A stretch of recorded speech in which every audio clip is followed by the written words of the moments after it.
Chapter 15 Intersections of Taoism and Anarchism. Taoism is an ancient Chinese tradition which emphasizes living in harmony with what is referred to as Tao. The term Tao means way, path, or principle. It is a concept found in Chinese philosophies and religions. However, in Taoism, the Tao is believed to be both the source and force behind everything that exists. Although Taoism drew its cosmological philosophy from the school of Yin Yang, the Tao Te Ching by early Chinese philosopher Lao Tzu is considered by many to be its primary source. Tao Te Ching roughly translates to the Book of the Natural Way and of Natural Virtues. Written about 600 years before the current era, the Tao Te Ching presents a model of Wu Wei, action without action, or non-action. Wu Wei is not the promotion of absence of action, but the state of being in harmony with the nature of things, or Tao. Lao Tzu has been recognized as one of the earliest known anti-authoritarian thinkers. He espoused the very individualist philosophy which saw social institutions as a hindrance, not a benefit for human beings. Lao Tzu's writings explored the errors of prohibitions and government regulation many centuries before anyone else was challenging these concepts. In chapter 57 of the Tao Te Ching, Lao Tzu writes, "If you want to be a great leader, you must learn to follow the Tao. Stop trying to control. Let go of fixed plans and concepts, and the world will govern itself. The more prohibitions you have, the less virtuous people will be. The more weapons you have, the less secure people will be. The more subsidies you have, the less self-reliant people will be. Therefore, the Master says, I let go of the law, and people become honest. I let go of economics, and people become prosperous. I let go of religion, and people become serene. I let go of all desire for the common good, and the good becomes common as grass." In chapter 75, Lao Tzu comments on the importance of self-governance. When taxes are too high, people go hungry. When government is too intrusive, people lose their spirit. Act for the people's benefit. Trust them. Leave them alone. In chapter 31, Lao Tzu references the principles of non-aggression and non-violence. Weapons are the tools of violence. All decent men detest them. Weapons are the tools of fear. A decent man will avoid them except in the direst necessity, and if compelled, will use them only with the utmost restraint. Peace is his highest value. If the peace has been shattered, how can he be content?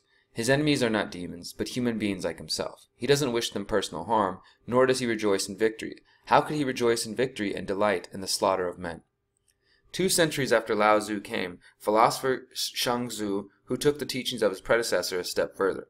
His writings became so popular that his intellectual services were sought far and wide, even among the aristocracy and monarchy.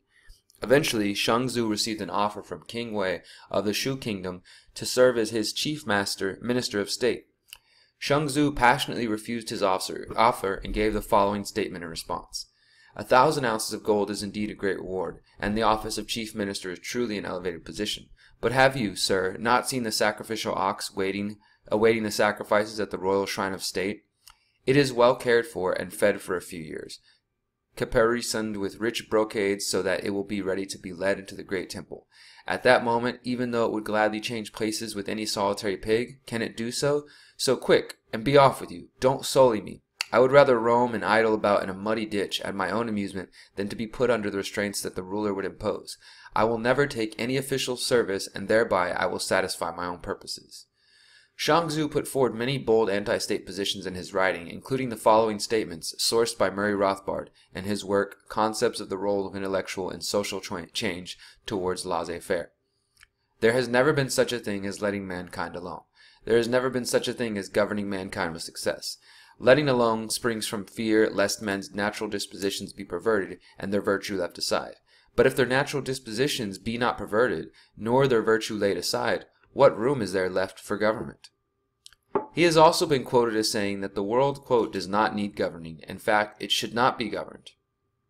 In the 19th and 20th centuries, philosophers like Proudhon and Hayek were pioneering the concept of spontaneous order. But even earlier, the Taoist teachings of Lao Tzu and Zhuangzi taught that good order results spontaneously when things are let alone.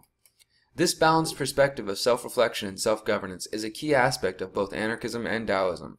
Despite criticism from some scholars who believe that Taoism was a tool of the elite to pacify the peasant class, the philosophy is completely consistent with the ideas of withdrawing from the state and working with the natural flow of the world. Rather than solely fighting external battles against state powers, the lesson is to follow the Tao, the natural way. This natural state of humanity is, of course, a path that lacks force and coercion as imposed by state institutions. In his book, Demanding the Impossible, A History of Anarchism, Peter Marshall writes, It is impossible to appreciate the ethics and politics of Taoism without an understanding of its philosophy of nature. The Tao Te Ching celebrates the Tao, or way of nature, and describes how the wise person should follow it. The Taoist concept of nature is based on the ancient Chinese principles of yin and yang, two opposite but complementary forces in the cosmos, which constitute qi, matter energy, of which all beings and phenomena are formed. Yin is the supreme feminine power characterized by darkness, cold, and receptivity, and associated with the moon. Yang is the masculine counterpart of brightness, warmth, and activity, and is identified with the sun. Both forces are at work within men and women as well as in all things. Taoism teaches that individuals who pursue balance with nature will be happy, free people who do not wish to be oppressed or oppress others. Instead, students of the Tao find themselves content to walk their own path in harmony with the external world and to spread the gospel of the Tao.